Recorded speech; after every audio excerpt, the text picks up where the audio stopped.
Mahesh Babu, Ram Charan heroine demand మామూలుగా లేదు. భరత్ అనే నేన్లో మహేష్ కి జతగా నటించి టాలీవుడ్ ఎంట్రీ ఇచ్చిన కియారా అద్వానీ ఆ తర్వాత వినయ విధేయ రామలో రామ్ చరణ్ తో జోడీ కట్టింది. అయితే ఆ సినిమా డిజాస్టర్ కావడంతో బాలీవుడ్ లో బిజీ అయిపోయింది. కబీర్ సింగ్, లక్ష్మి, షేర్ షా, భూల్ భులయ్యా 2 చిత్రాలతో పాటు లస్టర్ స్టోరీస్ తో భారీ డిమాండ్ ఏర్పరచుకుంది. 2023లో సిద్ధార్థ్ మల్హోత్రాను ప్రేమించి పెళ్లి చేసుకున్న కియారాకు పెళ్లి తరువాత కూడా డిమాండ్ తగ్గలేదు. 10 కోట్ల రూపాయలు అంతకు మించి పారితోషికాలు అందుకుంటున్న కథానాయకుల్లో కియారా ఒకరు.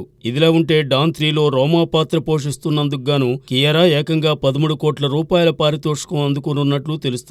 ఇదే నిజమైతే దీపికా పదుకునే తరువాత అధిక పారితోషికం అందుకున్న హీరోయిన్ గా కియారా నిలవనుంది. ఇక డాన్ 3లో టైటిల్ పాత్ర పోషిస్తున్న రణవీర్ సింగ్ పారితోషికం ఇంకా డిసైడ్ కాలేదట. డాన్ 2లో నటించిన ప్రియాంక చోప్రాకు చెల్లించింది కియారా అద్వానీ అందుకునే దానిలో సగం కూడా లేదట.